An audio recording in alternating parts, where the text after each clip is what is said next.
Ora, muito boa tarde a todos. Espero que estejam todos bem neste sábado chuvoso e ventoso. Da mesma forma que também espero que todos me consigam escutar em perfeitas condições. Antes de mais, bem-vindos. Bem-vindos a mais um Global Fórum e o tema que nos junta aqui hoje é turismo histórico sustentável. Preservar e abrir é compatível? Então, este é um debate urgente, consideramos nós. Daí que convidamos investigadores, historiadores, arqueólogos, gestores, para se juntarem a nós nesta tarde e para nos ajudarem a refletir e a pensar nesta mesma temática.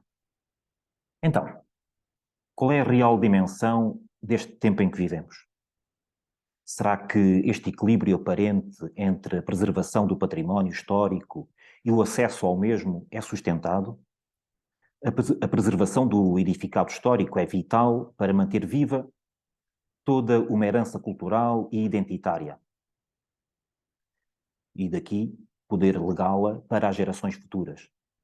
Mas o abrir ao turismo é uma forma de alavancar a necessidade de focar essa preservação, além de contribuir para a maior compreensão do passado, assim como suportar financeiramente a dita preservação. É o que se diz. Contudo, o abrir pode prejudicar, por via do uso massivo de um equipamento delicado, por via de curadores e vigilantes ciosos ou inconscientes, por via de visitantes incautos ou detratores. E com isto, quero dar a palavra aos nossos ilustres convidados de hoje, neste painel. Vamos ter para abrir o diálogo e, neste período de reflexão, o professor Manuel Joaquim Gandra, que é um investigador, é autor e já teve no passado numa fase como guia também, e que é um grande dinamizador da portuguesia.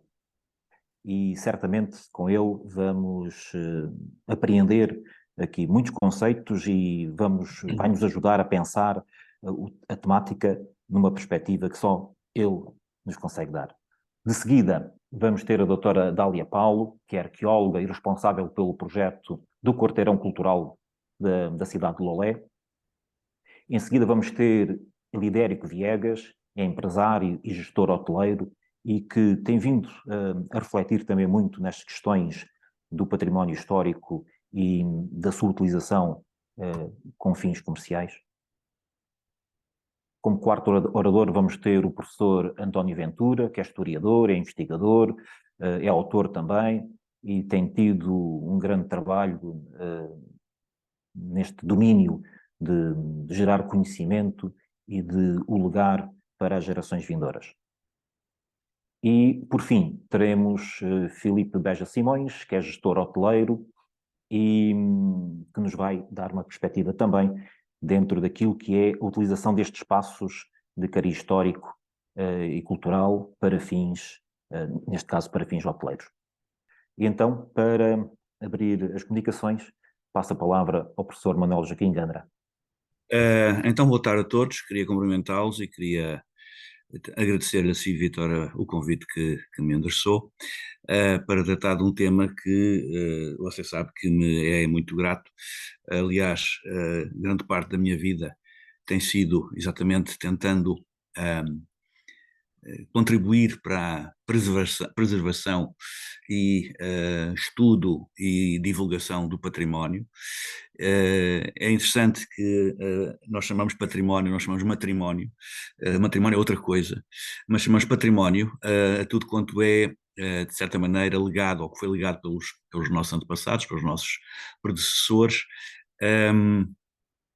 e que frequentemente chamamos de monumento ou monumental, ou digamos, ou que tenha alguma componente, pode ter alguma componente monumental, embora esses conceitos hoje estejam um pouco alterados já, porque monumento pode ser, por exemplo, uma paisagem. Não é preciso que seja um edifício construído com pedra e cal, não é? Ou com pedra e outro qualquer material. Pode ser uma paisagem, pode ser um sítio, pode ser pronto, o conceito de monumento abriu-se, digamos, estendeu-se, ampliou-se, e hoje, quando falamos disso, falamos de outras coisas diferentes daquelas que os nossos predecessores falavam. Portanto, o monumento é, etimologicamente, uma palavra que significa alguma coisa que serve para nos recordarmos de outra. É isso que significa a palavra monumento. E, portanto, é evidentemente um aspecto, ou contém em si uma vertente identitária, um cariz identitário que deveria estar presente quando nós abordamos esta matéria, e que muitas vezes não está. Muitas vezes e sobretudo atualmente, quando todos estes espaços que foram outrora identitários e monumentais passaram a ser simplesmente espaços comerciais. Mudou tudo. Bem, mas francamente, a questão do património, tal como nós hoje o entendemos, é um dilema, e esta questão de abrir ou fechar, ou abrir portanto, abrir ao turismo ou não abrir ao turismo, o que o tema de hoje nos traz, este é um dilema que não se resolve, não tem solução possível, senão se tivermos em consideração que precisamos de nos refocar nas questões essenciais. Enquanto não nos refocarmos nas questões essenciais, isto não passará de um dilema. Reparem, é muito simples. Passando agora ao caráter monumental edificado, por exemplo, grande parte dos edifícios que nós chamamos monumentos e que nós consideramos patrimoniais ou património, foram edifícios construídos para alguém viver lá dentro fechado. Portanto, o turismo o que é que faz? O turismo, evidentemente, invade o espaço e muitas vezes pratica aquilo que nós podemos chamar em termos correntes uma profanação do espaço, muitas vezes sem ter isso consciente, não ser consciente, mas na realidade é isso que acontece. O espaço é profanado de forma intensa, porque, por exemplo, um convento, não é? Vejamos um exemplo concreto, o Convento de Cristo. O Convento de Cristo foi criado para lá viverem dentro indivíduos que, evidentemente, tinham essa sua vida, de certa maneira, reservada e escondida do resto do mundo, não é? Daquilo que é do mundo dos leigos, do mundo daqueles que não eram religiosos. Isto é muito interessante e é muito importante, e por esse mesmo motivo, o meu programa de visitas chamava-se, ou chamou-se, e ainda se chama, embora eu já não o pratique, por estas mesmas razões, mas chamou-se Rotas do Sagrado. Ou seja, a mim só me interessava visitar os espaços enquanto expressão do sagrado. E, portanto, para os visitar nessa perspectiva, enquanto expressão do sagrado, eu tinha, evidentemente, que me aproximar desse conceito e, sobretudo, torná-lo evidente para os meus acompanhantes que comigo iam até aos locais. Ora, é exatamente isso, quanto a mim, tem faltado, e cada vez mais tem falta, àquilo que se chama habitualmente e talvez incorretamente turismo. Porquê? Porque o turismo é outra coisa também, é um conceito que deriva de uma postura oitocentista e novecentista de origem inglesa, não é? Quando os jovens precisavam de ganhar tarimba e eram postos a viajar pela Europa, aquilo que se chamava o Grand Tour e o Pequeno Tour, e daí vem a expressão ou a palavra turismo ou turista. E, portanto, isso hoje não é o que acontece, não é? Porque hoje faz turismo em qualquer parte do mundo, nestes tempos onde os ingleses, digamos, que os ingleses iniciaram, e este projeto que os ingleses iniciaram, toda esta pequena volta ou grande volta era feita em torno do Mediterrâneo, e não se passava daí. E, portanto, isso também mudou tudo. Portanto, nós temos que reavaliar tudo e, sobretudo, temos que, se queremos efetivamente fugir ao dilema, teremos que refocar-nos, como eu disse, no sentido de nos aproximamos desses espaços, que são espaços originariamente sagrados, mesmo que sejam paisagens, são espaços sagrados, ou foram espaços sagrados, e se não nos aproximarmos deles enquanto tais, não vamos entender Patavina. Podemos achar muito bonito, muito, até não gostar, eventualmente, mas lá está, ficamos pelos adjetivos. E os adjetivos não vão ajudar-nos a compreender coisa nenhuma. São os substantivos que realmente nos ensinam e que nos ajudam a compreender as realidades que nos rodeiam. Os adjetivos, quando há falta de substantivos, usamos-los exatamente para mascarar a ausência dos substantivos e o nosso desconhecimento dos substantivos. E, portanto, evidentemente que os adjetivos são importantes, mas têm que estar associados sempre a um substantivo. Se não estiverem associados a um substantivo, não têm qualquer valor. São meras formalidades e são meras subjetividades, em suma. O substantivo é o contrário disso. O substantivo é objetivo, é algo que é objetivo. O adjetivo é subjetivo. Daí que, pronto, as opiniões que alguém expende habitualmente são adjetivas, não são substantivas, regra geral. Por isso mesmo, porque são estados de alma, vamos dizer assim para simplificar, talvez não cheguem a isso, mas são estados de alma que alguém decidiu expressar. Daí essa sua subjetividade. Bem, independentemente disso, e como eu não tenho todo o tempo do mundo, tenho que me concentrar na questão fundamental. O que é que eu acho, efetivamente, o que é que eu creio poder ser útil, deixar-vos aqui como mote para uma reflexão. É exatamente essa ideia de que qualquer espaço monumental, qualquer espaço visitável e identitário, se não for aproximado, se não for abordado, tendo em consideração o seu caráter, a sua natureza sagrada ou sacra, como queiram chamar, tanto faz, regra geral, leva-nos para todo o sítio, para todo o lado, para todas as conjecturas, exceto para aquelas que lhe convêm e que podem ajudar-nos a compreender o espaço. Portanto, é tudo muito bonito, tudo muito, lá está, estou a usar um adjetivo, é tudo muito bonito, tudo isto é muito bonito, mas é oco, é vazio de sentido. Exatamente porquê? Porque perdemos o sentido das coisas. E ao perdermos o sentido das coisas, não podemos abordá-las, não podemos conhecer, ou não podemos aproximar-nos com verdadeira intenção de conhecer aquilo que desconhecemos, porque nem sequer temos a noção de que desconhecemos. E, portanto, enquanto não tivermos essa noção de que desconhecemos, nunca poderemos vir a conhecer.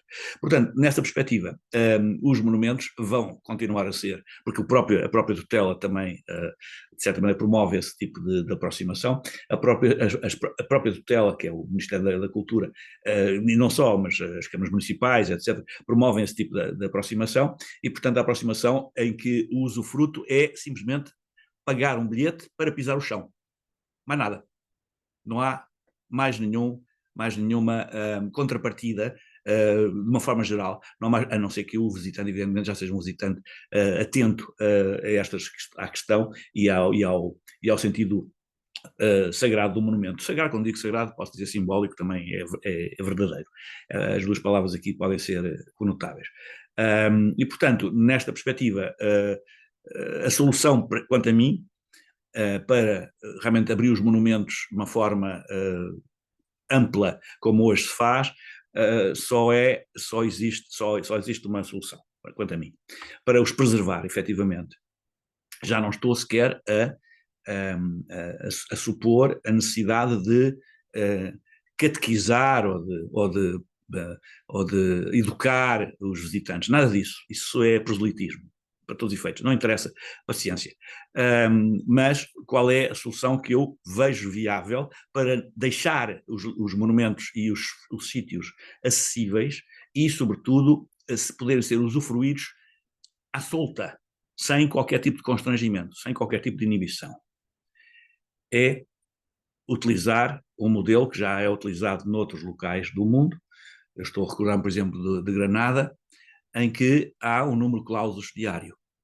E, para além desse número de clausos diário, ninguém mais entra. paciência, tivessem comprado o bilhete antes. Não compraram antes, comprarão depois. Mas tem que ser essa a solução para preservarmos isto. Evidentemente que não é isso que, em termos nacionais, acontece. Por exemplo, cada vez que chega um daqueles paquetes com 6.000 a bordo, ao Porto de Lisboa, 4.000 vão para os Jerónimos. Portanto, já perceberam o que é que está a acontecer, não é? Isto é uma devassa completa do caráter sagrado do edifício, e isso vai, evidentemente, obrigar, já obrigou, já há exemplos disso, já obrigou um, a certas inibições, a certos constrangimentos do visitante que quer andar à solta e que quer ver o edifício e que tem uma ideia de como o edifício funciona.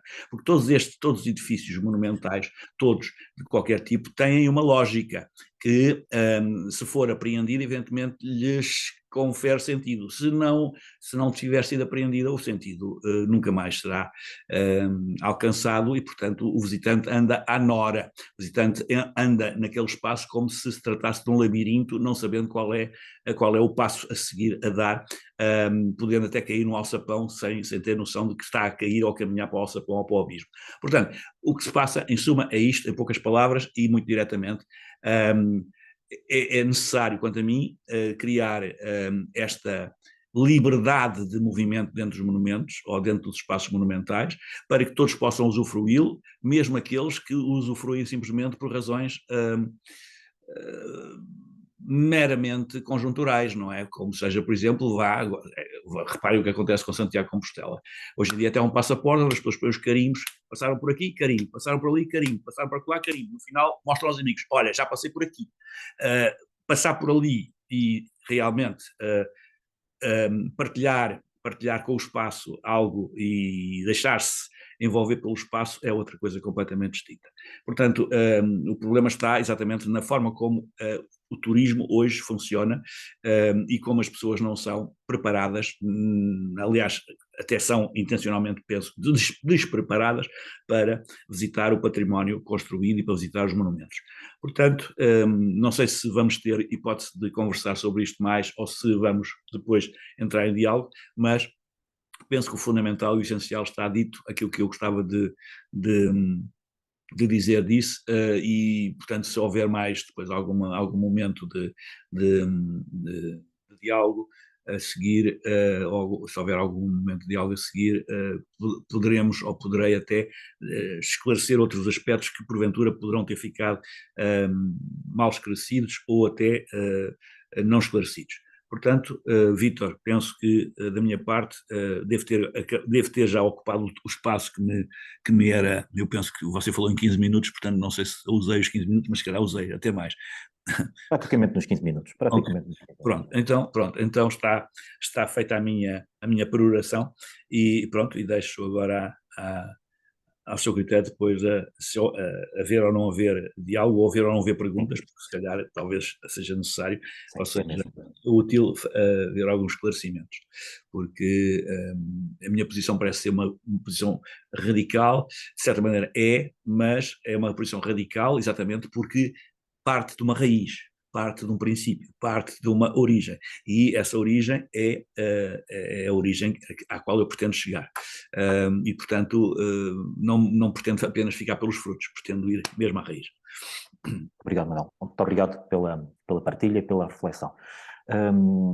Como bem foi invocado, vamos deixar para o período final as questões, dúvidas, perguntas que possam ser colocadas a cada um dos oradores.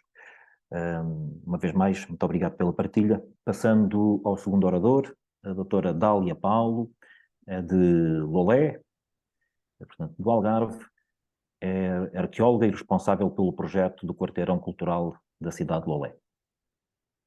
Muito boa tarde a todos e a todas. Bem-vinda. Muito obrigada à organização pelo convite para estar aqui nesta partilha de ideias e o que me parece mais interessante, e logo pelo primeiro orador, era entrarmos quase em diálogo e ser quase um diálogo, mas vou também fazer aqui, dar as minhas notas, porque o que me apetecia era comentar a partir do que o Manuel disse, porque foram coisas muito interessantes e creio que só respondendo a algumas das questões também passariam os meus 15 minutos. Portanto, eu queria, em primeiro lugar, dizer que o meu posicionamento é de alguém que trabalha a partir do setor público, portanto, sou uma servidora pública e, portanto, a minha relação com a valorização do património é uma relação de tutela, é uma relação de quem, a partir de vários pontos de partida, os trabalha, quer da administração local, onde me encontro agora e tem sido a maior parte do meu, enfim, da minha vida profissional na administração local, mas também passei pela administração desconcentrada do Estado, na Direção Regional de Cultura do Algarve e também mesmo na administração central ao nível do que é o Ministério da Cultura, Secretaria de Estado da Cultura. Portanto, é aí que eu me posiciono do ponto de vista daquilo que me parece que é a obrigatoriedade do Estado de cumprir o seu papel na valorização, na preservação do nosso património cultural como um ativo hoje para a nossa vida. E queria dizer que me posiciono aí e posiciono no meu olhar para o património, que é um olhar para o património a partir de hoje, a partir do que nós somos hoje, a partir da sociedade que estamos, e não um olhar para o património como olhar uma janela para o passado, porque creio que ele assim não existe. Nós o considerarmos no passado. Nós temos que falar de património, da nossa herança, da nossa identidade e da nossa memória, mas a partir do hoje. E ela é tão importante porque nós não existiríamos sem esta identidade e sem esta memória. Estes são os dois pontos de partida, porque creio que a partir daí também a conversa que vou partilhar convosco, penso que fará mais sentido saber que me posiciona aí. Do ponto de vista de alguém que trabalha há 27 anos nesta área, a partir do Estado, seja ele local ou central, e de alguém que olha ao património, mas olha ao património na sua vertente e na sua visão holística do hoje. E por isso eu gostava muito de dizer que nós estamos aqui com uma questão que para Portugal ainda é uma questão que diria que preocupa poucos dos profissionais da área do património. Nós, felizmente, ainda não estamos aí na maior parte dos sítios visitáveis em Portugal, na maior parte dos sítios que contam a nossa história, porque o património é monumental, mas também é outro património. E do outro património se faz muito da nossa história, daquilo que nós somos hoje, daquilo que fomos sendo ao longo de milénios e que nos traz aqui a este ano de 2023. Portanto, eu acho que é importante também perceber isso. Perceber que aquele dilema que eu, aqui respondendo um bocadinho ao que o Manuel disse, não me parece que ainda haja um grande dilema, ou seja, parece que ainda podemos aprender com os outros de como fazer uma gestão equilibrada dos nossos grandes monumentos, e temos poucos monumentos em que efetivamente a questão do turismo, a questão das pessoas, a questão da sua massificação nos deve preocupar, e o Manuel falou no maior deles todos, não é? Os Jerónimos, que sim, que nos deve preocupar, mas que as tutelas também servem para isso, para repensar como é que nós podemos realizar. Porque acho que o Manuel disse uma coisa fundamental, que é, e eu acho que não é só para isso, mas nós temos que ter a noção de que não há património, não há identidade sem pessoas.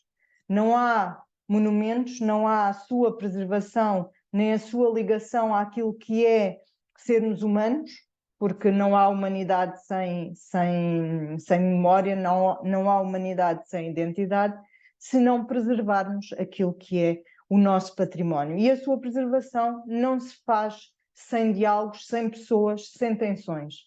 Mas eu diria que aqui eu não colocava a dicotomia como o Manel coloca entre o trabalho do património e o trabalho do turismo, até porque eu considero que trabalhar património é trabalhar desenvolvimento local. E quando eu digo local, o local pode ser o local concelho, o local região, o local nacional ou até o local Europa, o que quisermos. Mas é trabalhar desenvolvimento. E quando eu trabalho desenvolvimento local, eu trabalho, acima de tudo aquilo que concorre para o seu desenvolvimento local nas suas diversas dimensões, quer na dimensão social, quer na dimensão económica, quer na dimensão cultural.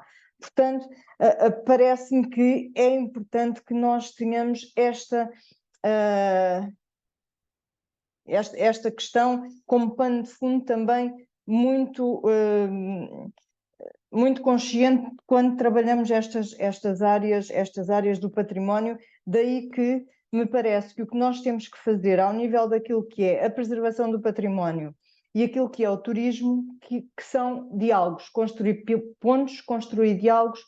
Claro que não estão, e volto a frisar, isentos de tensões, é óbvio que não estão, mas essas tensões podem contribuir para aquilo que nós queremos. E nós queremos que o nosso património, e concordo inteiramente com o Manuel, tenha densidade, que o nosso património nos identifique com a nossa cultura, com aquilo que nós somos, que passemos essa informação. E acho que para que isso aconteça é muito importante que nós não nos fechemos em círculos profissionais e os do turismo contra o património. Não, eu acho que é ao contrário, até porque os olhares exteriores nos fazem bem, a nós que às vezes estamos tão embrenhados naquilo que é a nossa história, a nossa prática profissional, os nossos interesses, e por vezes não nos abrimos e só perdemos com isso. Agora dizer o que me parece, gostava de destacar 4 áreas que podem ajudar a que nós consigamos ter uma oferta patrimonial, cultural melhor. E aí, mais uma vez, concordo com o Manuel, podemos ter uma oferta melhor, ou seja, podemos qualificar a visita daqueles que estão connosco ou que, enfim, que nos querem visitar. Mas eu começava a montante disso, e a minha primeira, o meu primeiro item que gostava aqui de salientar é que nada se faz na área do património, como creio na área do turismo, e vejo aqui os nomes de algumas pessoas que são mais dessa área do turismo e que me dirão, se eu estiver depois no debate, se não concordarem comigo, mas eu creio que nós temos que partir sempre daquilo que é a criação de conhecimento e a investigação. Não podemos ir dar passos maiores naquilo que é a visitação do monumento sem começar por conhecê-lo, sem saber. Eu acho que aqui vou um bocadinho ao encontro do Manuel naquilo que é a sua angústia, e se calhar partilhamos a mesma angústia, ou seja, nós temos que ter um investimento muito sério naquilo que é a base de tudo o que depois vamos fazer, o que hoje se diz muito que são o storytelling de museus, de monumentos, de património. Mas para eu ter um storytelling denso no sentido fácil para as pessoas ao nível da acessibilidade cultural, mas assente naquilo que é uma investigação séria, assente naquilo que é o conhecimento sério do património. E quando eu falo em conhecimento e em investigação, não estou a falar só da investigação ao nível histórico ou ao nível arqueológico. Estou a falar também da investigação ao nível do que é a conservação e restauro, ao nível do que são as patologias do edifício ou dos edifícios, ao nível do que é aquilo que nos vai permitir perceber até onde é que eu posso ir. Porque com este conhecimento prévio eu depois posso saber, então agora vou dialogar com o turismo, mas sei que história posso contar, até onde posso contar a minha história ou quero contá-la, quais são as minhas dúvidas ainda, e também ao nível da fruição. Como é que eu posso fazer que o monumento seja mais fruído ou menos fruído? Eu só sei a partir deste ponto de investigação. E se eu quero que o monumento seja muito fruído, como é que eu o vou fazer? Vou fazê-lo só fisicamente? Vou recorrer às tecnologias de informação e de comunicação para fazê-lo de uma melhor forma? Vou ter o monumento aberto em que períodos? Como é que eu vou querer ter o monumento aberto? Vou fechar... Sim? Alguém está com o som ligado. Portanto, esta diria que é a base de todo o nosso trabalho para depois termos as melhores soluções. Sem nós compreendermos quem somos, que monumento temos para gerir, e esta investigação tem outro lado, ou seja, há aqui um lado que já pisca aqui o olho ao turismo, que é quem são os nossos públicos, para quem queremos trabalhar, vamos diferenciar algum dos públicos, já temos públicos e então o que é que queremos saber desses públicos para melhor os conhecer e para melhor os servir. E isso, mais uma vez, e aí sim, eu diria que ainda falta muito conhecimento daquilo que é o ponto de vista de quem parte da parte patrimonial e não da parte do turismo. Ainda dialogamos muito pouco quem somos aqueles, ou quem são aqueles que nos querem visitar e o que é que eu quero saber de quem nos visita. Há um texto de um investigador brasileiro, que já faleceu, entretanto, que era delicioso sobre o que é que ele queria para os visitantes do património. Quando visitavam o seu património, quando visitavam, queria saber muito e queria saber da vida e queria relacionar aquela sua visita do património com a vida deles, que é o que às vezes não se faz, e daí também perceba a angústia do Manel. Depois, ainda neste ponto número 1, que é a investigação e conhecimento nestas diversas áreas, eu gostava também de destacar outra questão, que é a educação para o património e a educação pelo património, que também tem que estar aqui nesta vertente. Nós estamos a falar de turismo, mas eu educo os turistas. Educo é uma palavra que eu não gosto muito de utilizar, mas simplifiquei e foi muito simplista. Ou seja, o que é que eu faço com os turistas, com aqueles que me visitam, se eles não têm uma educação prévia para visitar os monumentos, se não têm códigos, como é que eu chego a eles? Isto é muito importante. Portanto, ou seja, fazer com que, no âmbito das nossas comunidades, elas possam ser educadas para conhecer o seu património, para saber estar no seu património e, sobretudo, para saber, eu acho que o Manel utilizou esta palavra também, ou o Vítor, já não sei, vender o património. Ou seja, como é que eu vendo o património? Eu só consigo vender o património se o conhecer. Eu só consigo preservar o património se o amar. Eu só consigo amar se tiver conceitos prévios e se tiver uma relação de afeto e, para além de afeto, uma relação efetiva com esse mesmo património. Portanto, a questão da educação aqui, a segunda nota que eu queria deixar, porque é através desta educação que eu não vou ter monumentos vazios. É através desta educação que eu vou lutar para que não me deitem abaixo uma casa vernacular, mas que é importante para a minha cidade, ou que é importante para a minha vila, ou que é importante para a minha aldeia. E eu só consigo defendê-la através desta educação para o património. Depois, também, um segundo nível, que é a valorização. Ou seja, conheci, eduquei para e com o património e agora também tenho que valorizar. É outro aspecto muito importante daquilo que é o nosso trabalho do ponto de vista de alguém que vem do património, que faz gestão do património, eu vou valorizar. Eu vou valorizar para quê?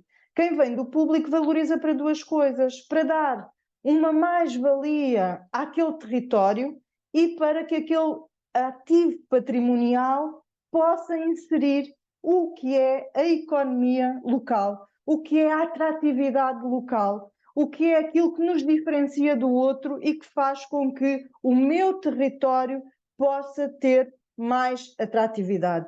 Mais atratividade sempre no respeito pelo existente, sempre no respeito, porque é aquilo que eu quero valorizar e vender.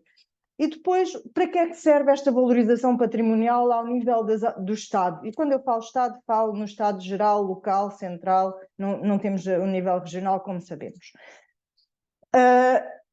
Serve para gerar economia, ou seja, eu tenho que perceber que quando trabalho património, trabalho empregabilidade, trabalho economia, e só assim é que faz sentido, porque eu, quando gero um ativo patrimonial no meu território, o valorizo e faço com que ele possa ser visitável, eu faço com que empresas na área do turismo patrimonial ou do turismo criativo possam vir a ser criadas para desenvolver produtos a partir do património valorizado.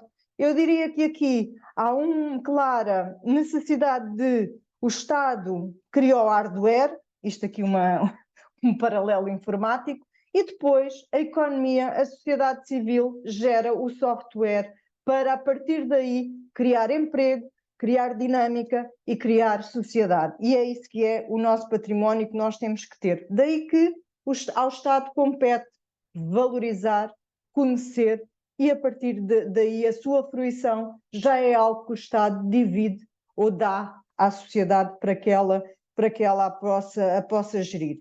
Portanto, este investimento público é algo fundamental, e este investimento público é também algo fundamental para aquilo que nos traz aqui, apesar de eu acho que o nosso, ao nível do nosso país, nós temos muitas questões do património que nos preocupam, tanto como esta questão de como é que eu vou fruir o património sem o... ou seja, como é que a fruição do património não põe em causa o seu desaparecimento? Não põe com uma gestão atuante, não põe com uma gestão a perceber qual é o diálogo e a ponte que tem que fazer entre aquilo que é os seus visitantes diários, e agora falo só em diários, tudo bem, o que são os seus visitantes diários e aquilo que é a preservação do seu património. Como é que se faz? Como é que não se faz? Como é que se faz o restauro? Que é outra das questões que não são só os visitantes, às vezes as tutelas têm que estar muito conscientes do que é fazer um restauro. Como é que eu faço o restauro hoje? Que normas internacionais eu tenho que seguir? Porque às vezes o restauro faz desaparecer mais os monumentos do que os próprios visitantes, que hoje em dia, ainda em Portugal, e no mundo já existe muito isso, mas ainda em Portugal não acontece, felizmente, a não ser com aqueles exemplos que todos nós conhecemos.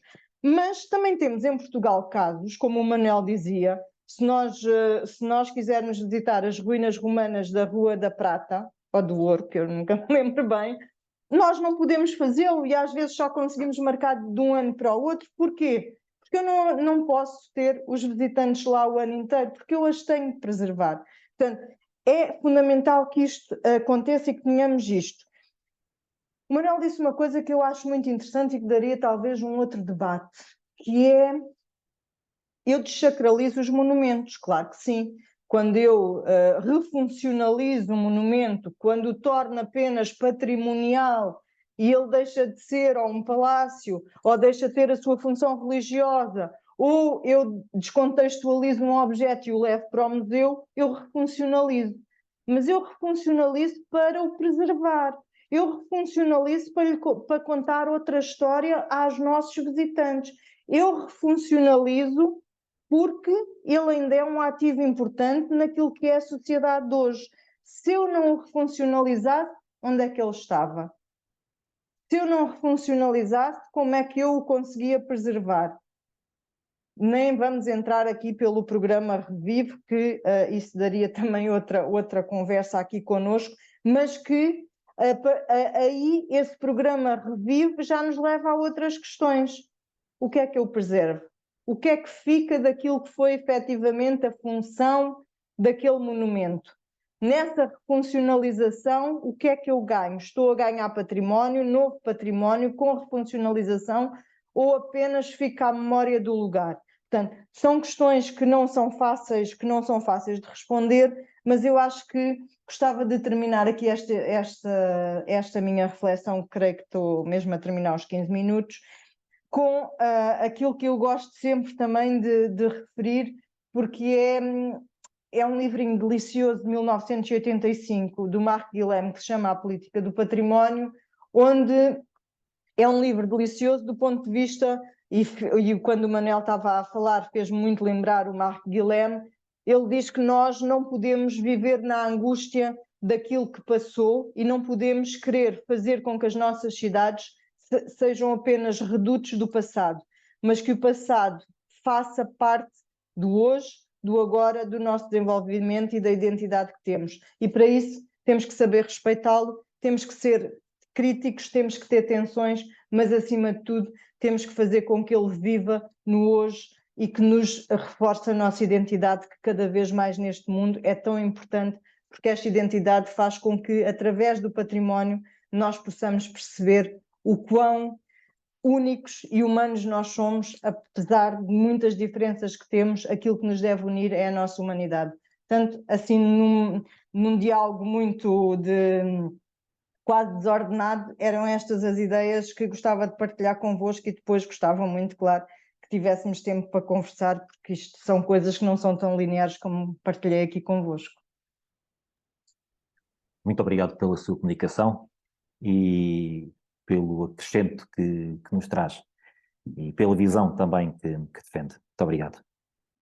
Chamo agora Filipe Beja Simões gestor hoteleiro, com uma vasta experiência de algumas décadas a gerir espaços hoteleiros em ambiente de património edificado histórico. Boa tarde a todos. Conseguem-me ouvir? Antes de mais começar por agradecer à Templar Corpus e a ti, Vítor, em especial. De facto, estava aqui já um bocado ansioso, porque todas as questões que foram levantadas e os pontos de vista são, de facto, muito, muito interessantes. E se ficasse claramente para o fim, já não havia nada a dizer. Portanto, há coisas que acontecem em boa hora. Queria aqui partilhar convosco, quando foi feito este convite e quando foi indicado o tema, a minha primeira, eu sou muito imediatista e, portanto, a minha primeira ideia era claramente de dizer que sim, que é possível preservar e é possível abrir, que tudo isto é compatível. Venho da iniciativa privada, também já trabalhei na esfera pública, mas o meu ponto de vista é claramente de alguém que trabalha, e também para fazer uma declaração e um ponto de honra, de que trabalha em hotelaria, trabalha no turismo e trabalha com património. E, portanto, acredito que é possível fazer isto. É possível também porque, e no tema e no título que foi dado aqui a esta nossa conversa, a palavra que me ressalta mais é sustentável. E, portanto, acho que aqui é uma palavra-chave. Nos tempos onde vivemos, a sustentabilidade é naturalmente uma tendência, e no mundo hoteleiro e no mundo turístico não é menor, e portanto há sempre, registrei aqui três grandes vertentes, e perdoem-me aqui ser em inglês, mas acho que para depois vamos perceber melhor, que é o Go Green, o Go Authentic e o Go Natural. E, portanto, quando trabalhamos em turismo e quando trabalhamos com história e com património, acho que isto tudo cabe, porque naturalmente o verde, o sustentável, não falso, mas aquele que é de facto autêntico, aquele que é o património natural, aquele que é com base na fruição e naquilo que é com base na autenticidade de um povo, de uma cultura, é aquilo que nos permite, de facto, demonstrar aquilo melhor que temos. E eu tenho como máxima também bastante presente que o que estamos a fazer é trabalhar para as gerações futuras. Portanto, demonstrar aquilo que existiu no passado, mas certamente trabalhar para as gerações futuras. Coloco-me aqui numa posição um pouco conservadora naquilo que tem que ser conservador e vanguardista naquilo que tem que ser vanguardista. Eu dividia aqui os temas onde o turismo, e é possível esta compatibilidade entre preservar e a abertura para a atividade económica, porque é de facto um modo de preservação do património e da nossa história. É uma forma onde podemos dar a conhecer um país com história. É podermos falar, e disso tenho a sorte de, em todos os sítios onde tenho exercido a minha atividade profissional, o poder acontecer, porque é um storytelling verdadeiro, autêntico, não precisamos de inventar. O que não queremos aqui, e acho que ninguém quer, criar Disneylands falsas. O que queremos demonstrar é que Portugal é um país com história, Portugal tem uma vasta riqueza no património edificado, neste caso concreto, naquilo que pode ser reconvertido para unidades hoteleiras. Naturalmente que não defendo que tudo deva ser unidades hoteleiras, não é isso que se pretende, mas quando existe uma vontade, quando existem investidores, quando existe a possibilidade de transformar ou de recriar aquilo que é também, naturalmente, os espaços, uns deles sagrados, e pretendendo aqui a glória do presente, mas também a do passado, podemos ter aqui, de facto, um casamento e um matrimónio feliz, como disse há pouco o Dr. Gandra.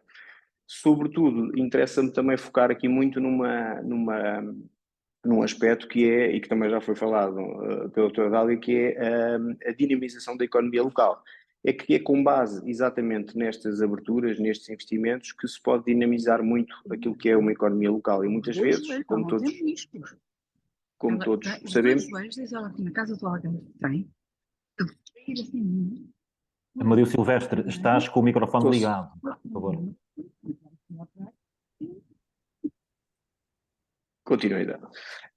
O que podem, de facto, é criar, e muitos destes espaços, e quando estamos a falar em transformação, seja de conventos, seja de palácios, seja de outro tipo de de património, muitas vezes eles estão situados em locais mais recônditos ou em locais mais isolados e, portanto, constituem-se como uma das principais centros e motivadores de criação de empregos, de produtos e de consumo do próprio local. E, portanto, isto também é muito importante salientar este facto. Não é retirar, não é numa lógica de ganhar, e eu aqui estou a utilizar a palavra, não é numa lógica muitas vezes dos lucros imediatos, porque parece que no turismo há agora há algumas vanguardas que defendem que é ganhar o mais rapidamente possível. Isso sim, em hotéis de cidade, em outro tipo de estruturas é o que acontece, mas com certeza que ninguém acredita que quando alguém investe e quando alguém decide partir para um projeto com características onde onde os próprios edifícios têm determinadas características muito particulares, não é certamente o lucro fácil e o caminho mais fácil para o fazer. Tenho a felicidade de receber na minha atividade profissional diária muitos operadores, não só os turistas, mas muitos operadores, muitas das pessoas que vêm à procura de criar produto e que vêm à procura de uma descoberta de Portugal e não é nem uma nem duas, mas muitas vezes a surpresa, e quando há pouco também se abordou o tema da educação para o património, a surpresa daquilo que temos e da qualidade do que temos.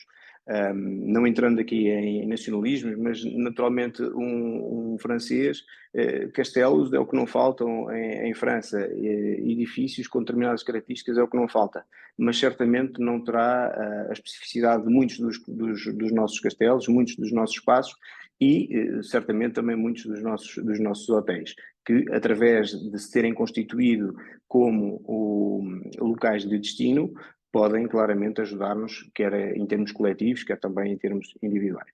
Gostaria aqui também, porque acredito que deve ser feito desta forma, não é tudo um mar de rosas, naturalmente que há bons exemplos e maus exemplos, como em tudo o resto na vida, mas gostaria aqui de deixar para a reflexão, e que entendo que possa ser uma reflexão interessante, é que quando existem este tipo de projetos, este tipo de investimentos na área hoteleira e na área turística, sobre o património edificado e mesmo respeitando aquilo que é o sagrado, a sacralidade, mesmo respeitando alguns aspectos, muitas das vezes tem que se encontrar soluções de compromisso. E depois soluções de compromisso tão claras como há muitos edifícios que não precisam de colocação de ar-condicionado. Mas depois nós temos que dar resposta a isso e encontrar o equilíbrio certo e a dose certa. Há muitos edifícios que naturalmente não tinham internet. Hoje em dia é obrigatório ter, considerada como uma comodidade básica e temos que dar a resposta a isto.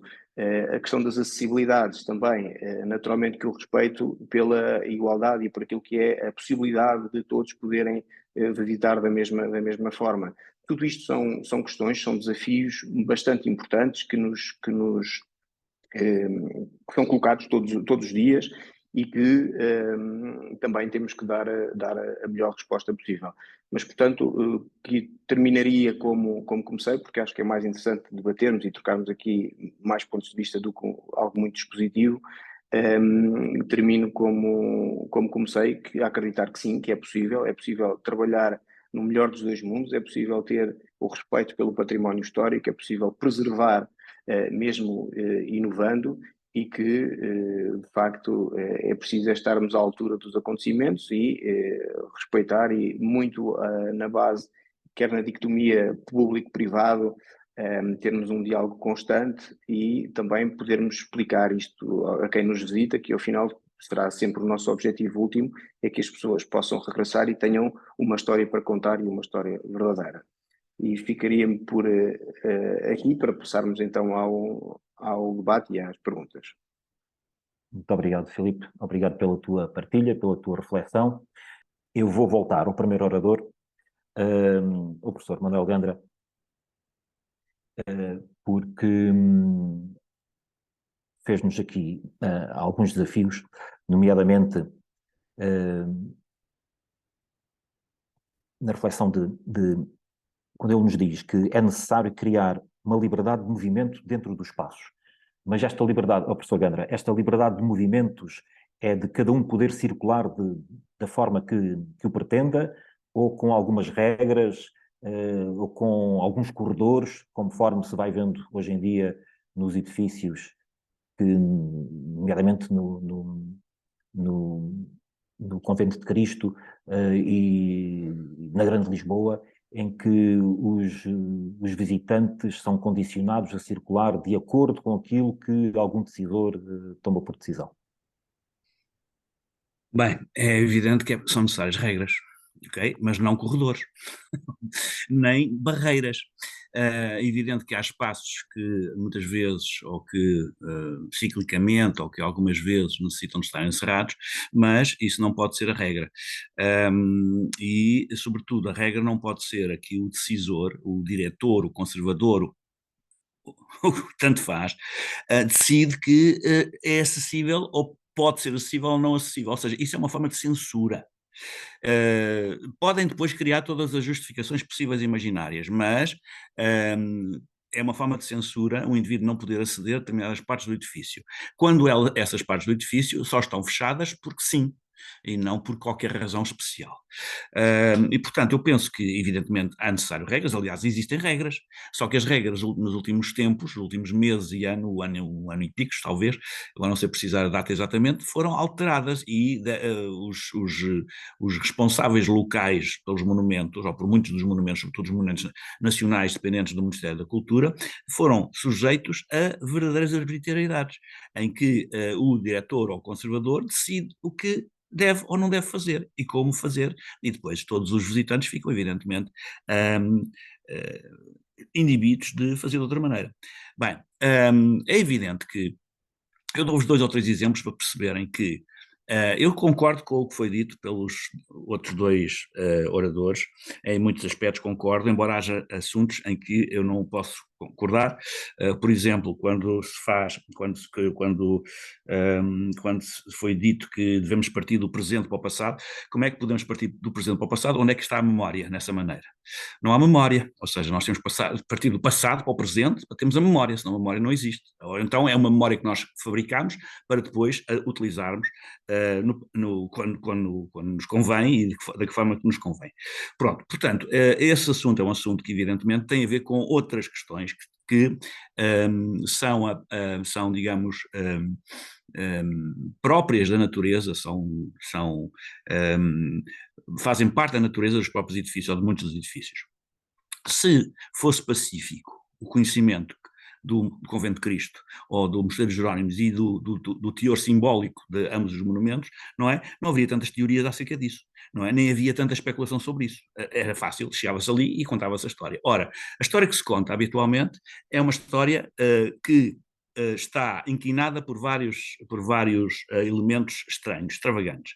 Está inquinada porque há evidentemente guias ou pessoas que leram um livro, ficaram contentes com a leitura de um livro sobre um determinado monumento e vão, de certa maneira, levar os visitantes que conduzem a visitar ou revisitar o monumento em função do livro que leram.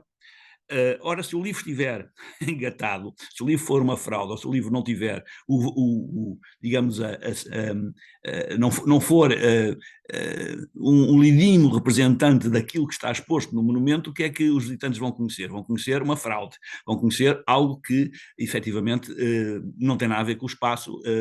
Conta-se uma história, que eles podem até gostar muito da história, mas depois não conseguem ir além da história que lhes contaram, porque não conseguem integrá-la em parte alguma essa história. Portanto, a questão fundamental é que as regras têm que existir, e as regras têm a ver com a preservação do monumento, sobretudo, mas não com a visitação do monumento em termos de restrições. Tem que haver, evidentemente, e haverá certamente sempre algumas restrições, mas essas restrições têm que ser temporárias, não podem ser permanentes, nem podem ser porque sim, ou seja, nem podem ser decididas pelo diretor ou pelo conservador porque sim. E, portanto, conviria, quando muito, que fossem explicadas porque é que não é possível aceder a determinado espaço e porque é que determinado espaço está barrado em determinado momento. Ainda por cima, quando alguns dos espaços que estão barrados são os espaços de clímax da visita ao monumento. eu dou-vos um exemplo que aconteceu comigo na última visita que fiz à Regaleira. Eu preparei os visitantes para 3 clímaxes na Regaleira. Quando cheguei ao espaço, o espaço estava barrado. Ou seja, toda a preparação que eu fiz dos visitantes para a visita e para tirarem o máximo partido e usufruir o máximo da visita, esboroou-se imediatamente quando eu cheguei aos pés. Caiu-me o coração aos pés, como se costuma dizer. Ora, isto acontece em muitos outros sítios. A Regaleira é um dos casos talvez mais graves neste momento, não é o único, mas é um dos espaços mais graves em que isto acontece, mas...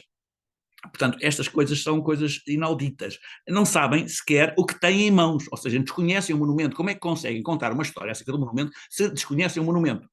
Se desconhecem a história do monumento? Se desconhecem a cabeça de quem planeou o monumento? Ou dos que planearam o monumento? Não pode ser, isso não pode ser feito assim, não pode ser feito porque é mais conveniente ser assim, porque é a história que talvez convenha mais aos nossos visitantes. Os nossos visitantes não há conveniências, eles vêm a aprender, não vêm a ensinar, portanto, têm que ser ensinados e, portanto, como têm que ser ensinados, quem detém o conhecimento sobre o monumento é que pode ensiná-los, e não o inverso.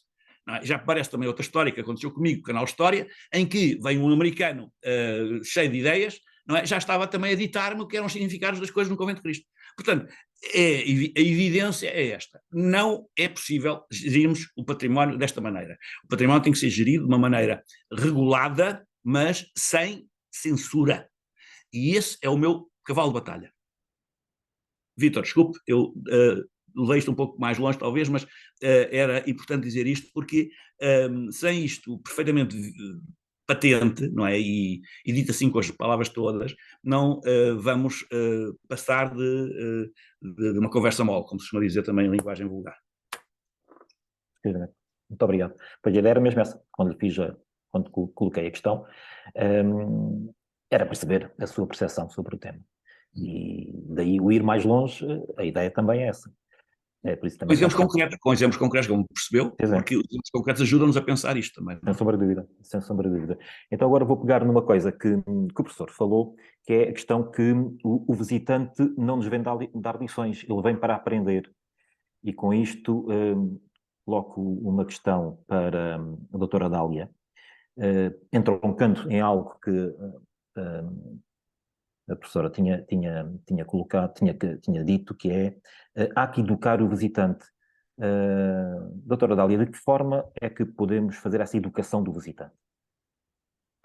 Bom, eu utilizei efetivamente essa expressão, dizendo também que não era uma expressão que me agradasse muito, mas por simplificação de linguagem utilizei-a. Apenas dizer aqui uma coisa ao Manuel Gandra, que se calhar não me percebeu bem ou ouviu só parte daquilo que eu disse.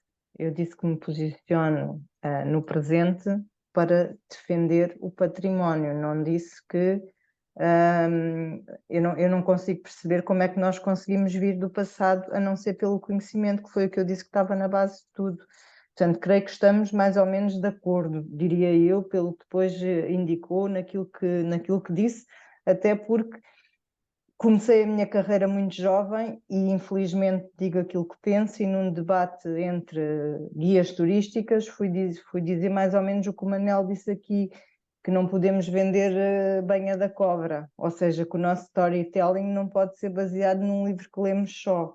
E quase que fui linchada nessa altura pelos colegas guias turísticas, que depois reatámos a relação, mas era um bocadinho naquilo que o Manuel diz, ou seja, nós, para trabalhar estas questões, não as podemos trabalhar de forma superficial. Eu creio que tinha ficado claro esta minha ideia. Não foi por acaso que eu disse que a primeira coisa de tudo é o conhecimento e a criação de conhecimento e a questão da educação, que era a educação das comunidades que vivem o seu património e que às vezes não o compreendem e não o defendem, porque não o conseguem amar, porque ninguém lhes contou a história do seu património e nem os empoderou para que desse empoderamento, efetivamente, nós pudéssemos ser críticos e fazer aquilo que o Manuel pede.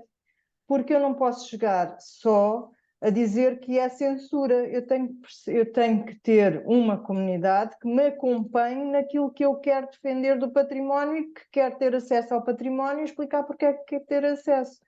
E se calhar eu tenho estas questões ainda, porque eu não tenho uma comunidade suficientemente educada para defender isso, para defender o acesso e para defender que o património é de todos nós. Portanto, se eu vou fechar uma ala de um convento ou se eu vou fechar uma ala de um museu, eu tenho que explicar porque é que vou fechar e quanto tempo eu espero que a ala esteja fechada e para que é que eu a estou a fechar. Isso é óbvio, como não tenho dúvidas nenhumas sobre isso. Qualquer conservador, qualquer diretor de museu ou de monumento só fecha uma parte do seu espaço por 2 motivos, Manuel, não tenho dúvidas nenhumas.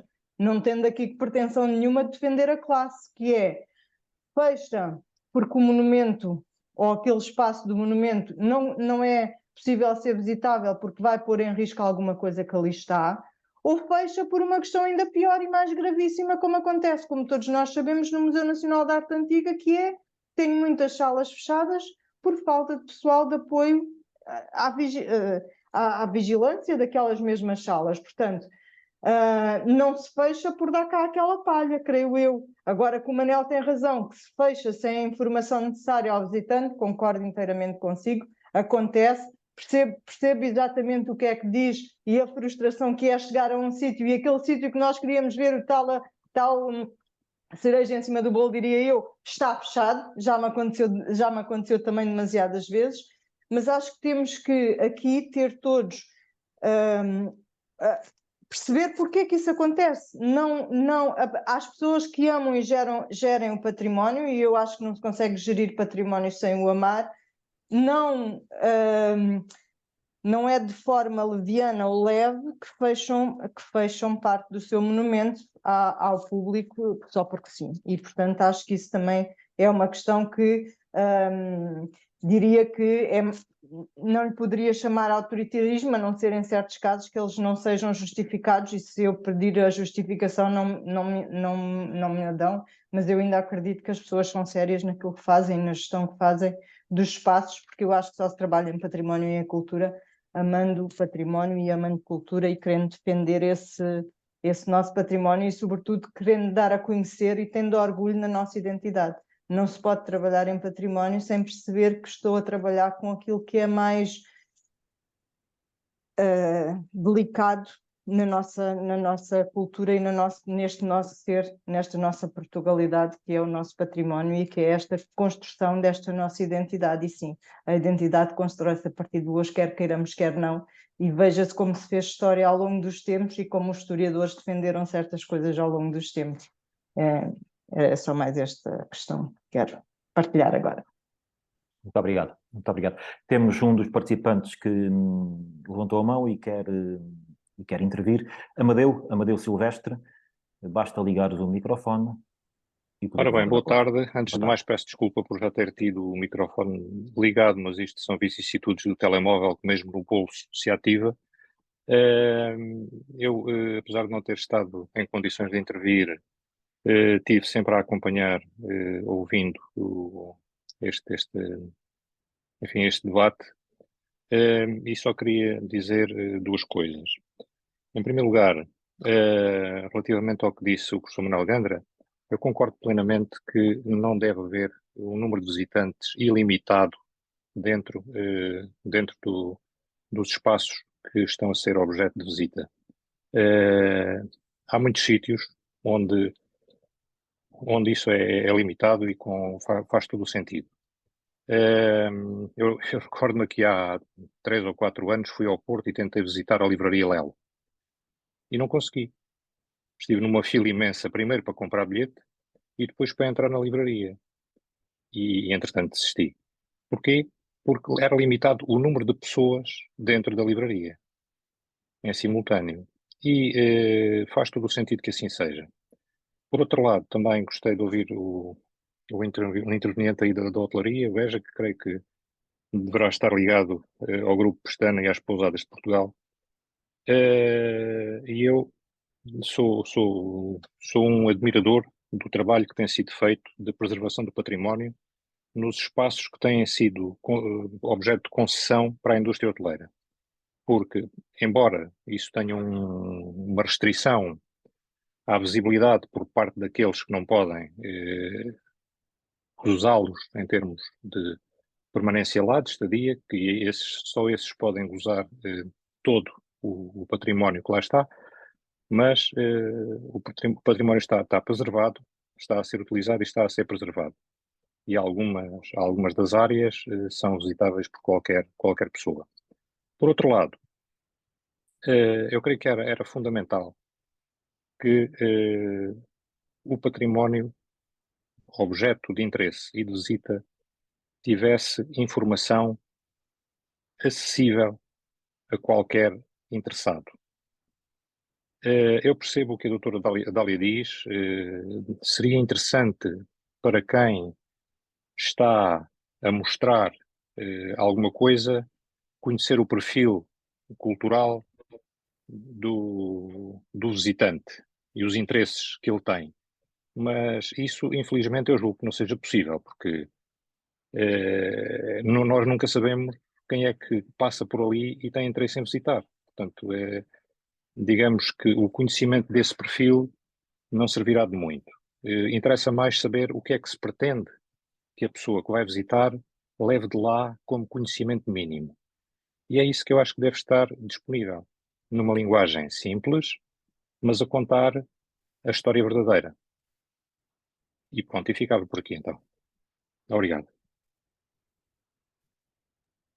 Muito obrigado, Amadeu, pela tua participação e pelo acréscimo de valor que nos trouxeste. Eu deixo a palavra com o Filipe Beja Simões. Filipe, se quiseres responder de alguma forma. Vitor, agradecer ao Amadeu a questão. Naturalmente que todas as posições que aqui apresentei são minhas, não tem nada a ver, não estou aqui a representar nenhuma empresa. Trabalhei com muito orgulho nas Pousadas Portugal, não trabalho agora nas Pousadas Portugal, trabalho na Herdade Malhadinha Nova, a Relais Chateau, mas são opiniões pessoais, portanto não tem nada a ver aqui com nem corporações, nem estou aqui a defender a minha opinião pessoal. Mas a minha opinião pessoal parte por base, naturalmente, daquilo que é a experiência profissional e daquilo que foi o meu passado e aquilo que é o meu presente. A fruição e o facto, e tenho de facto no currículo, se assim se puder dizer, abrir alguns dos monumentos, não só a hóspedes, mas aos passantes, como nós utilizamos na terminologia hoteleira. Isso é de facto uma oportunidade para abrirmos às comunidades locais. Não é nem a primeira nem será a última vez onde muitas das comunidades locais nunca ou entraram nestes espaços ou não tiveram a oportunidade de os conhecer mais a fundo, e portanto é essa abertura, e por isso é que reafirmo que sim, é possível. É só através dessa partilha e só através dessa experiência é que nós podemos dar aos outros e dar a conhecer também aos outros. Não estamos aqui numa lógica, e não é numa lógica certamente, que nem eu nem os meus colegas o fazem, de unicamente privilegiar uns em detrimento de outros. Não será certamente isso. Naturalmente que há pouco não falei ou não abordei esse tema. Há grandes entraves, a começar pela burocracia. Todos esses projetos de que nós vemos na comunicação social levam anos e anos e anos a ganhar forma, por vicissitudes várias, porque falta uma assinatura, porque falta um parecer. Mesmo na questão da limitação dos visitantes num espaço, ele já existe, não existe da forma como nós estamos a falar e como o professor Ganda também o defendeu e a doutora Dália, mas existe por uma simples questão legal. Portanto, os espaços são dimensionados, todos os espaços que estão abertos ao público são dimensionados para um determinado número de pessoas ao mesmo tempo. E portanto, isso já existe essa questão legal. Podemos ir mais além e dizer que por dia, de facto, só é permitido determinado número de pessoas. Mas queria só dar mais este contributo, que de facto muitas das vezes é através desta abertura e é através de podermos ter programas de informação e de educação. Não tenho aqui medo da palavra educação, porque no educar estamos a dar. Um professor está a partilhar o conhecimento, está a dar aquilo que tem de melhor, que é o seu conhecimento, mas certamente, e todos nós sabemos isso, que o professor também recebe do aluno, e portanto é nesta partilha, nesta troca de experiências que nós todos vamos avançando. Portanto, se estes espaços estiverem votados ao esquecimento e se estiverem abandonados, isso certamente não contribui para ninguém. Obrigado. Muito obrigado, Filipe. Não sei se mais algum dos participantes tem alguma questão a colocar.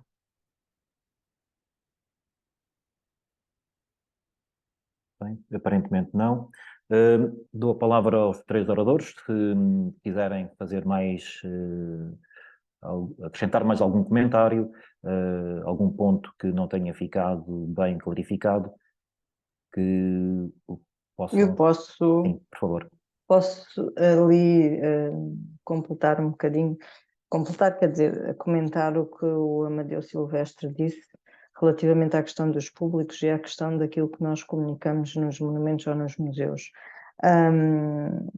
Claro que sim, claro que nós, enfim, claro que sim, é muito otimista este meu claro que sim, ou devia ser assim, que todos os monumentos e museus conseguissem ter uma linguagem clara, acessível para todos os públicos e para que todos os públicos pudessem sair dali mais ricos do que entraram e não se sentir às vezes como nós nos sentimos, mesmo sendo da área, quase ignorantes quando algumas histórias nos são contadas de alguma forma. É óbvio, isso concordo inteiramente consigo.